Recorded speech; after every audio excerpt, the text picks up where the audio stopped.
ये जो आज की कहानी है ना, आपको एकदम ज़्यादा ध्यान से सुननी पड़ेगी। ये बहुत ज़्यादा खौफनाक तो है ही, लेकिन बहुत ज़्यादा मिस्टीरियस भी है। ये जिसके साथ ये सारा हादसा हुआ था, उसे तो कभी ये सारी चीज़ का इतना ज़्यादा पावर नहीं मिला कि वो समझ सके कि ये मिस्ट्री क्या है। वो इसे कभी सॉल्व नहीं कर पाया, लेकिन ये कहानी मुझे पूरी तरीके से पता है और ये मैं अभी आपको सुनाने वाला हूँ। आप इसको अगर पूरा सुनोगे तो शायद से आप इस मिस्ट्री को सॉल्व तो ज़रूर कर सकते हो, लेकिन इस कहानी को अंत तक देखना। अगर आप नहीं देखोगे तो इस कहानी के बहुत सारे ऐसे की डिटेल्स हैं जो आप मिस कर सकते हो, तो अंत तक देखिए। गाइस, ये जो कहानी आज मैं आपको सुनाने वाला हूँ, ये हमारे देश के उस कोने की है जिसे जन्नत कहलाया जाता है।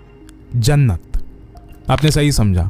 ये कहानी होने वाली है कश्मीर के बारे में। हमारे देश में हर एक इंसान ने कभी ना कभी एक चीज़ तो ज़रूर सुनी होगी, कभी ना कभी ज़रूर सोची होगी कि जिस जगह को जन्नत कहलाया जाता है वहाँ पे जहन्नम जैसी हरकतें क्यों होती है, इतनी वायलेंस क्यों होती है, इतना खून खराबा क्यों होता है। वो सारी कहानियाँ तो आपने सुनी होगी, लेकिन आज जो कश्मीर की कहानी मैं आपको सुनाने वाला हूँ वो खौफनाक के भी परे है, सबसे खतरनाक है, सबसे खौफनाक। ये एक ऐसे शख्स के बारे में होने वाली है जो कश्मीर में कई सालों बाद आया था। इस शख्स का नाम है यूसुफ। इस इंसान के साथ एक बार कोई घटना नहीं घटी, कई बार घटी है, एंड उसके साथ आपको भी खौफ महसूस होगा, एक बार नहीं कई बार। कहानी शुरू होती है। ये कहानी है साल 2010 की, जब यूसुफ नाम का शख्स जो कि 40 साल का था, वो न्यूयॉर्क से इंडिया की तरफ आ रहा था अपने माता पिता को मिलने के लिए।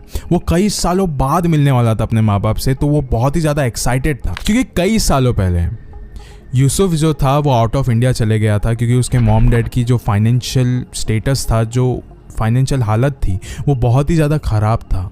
तो उस वजह से उसको मजबूरन आउट ऑफ इंडिया जाना पड़ा है। उसने न्यूयॉर्क में जाके अपनी सारी स्टडीज़ कर ली थी।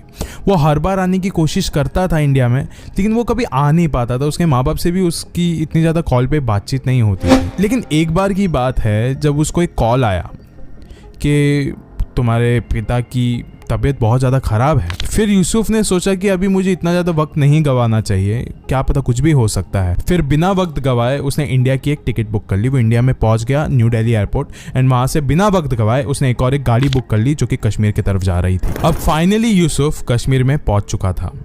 उसने देखा कि अभी कश्मीर पिछले 20 सालों में बहुत ही ज़्यादा बदल गया था, क्योंकि वो 20 साल पहले गया था अमेरिका, एंड 20 साल में बहुत चीज़ें बदल चुकी थी। वो यही सारी चीज़ों में सोच रहा था कि क्या 20 साल पहले जो मैं घर छोड़ के गया था, क्या अभी भी वो सेम टू सेम है?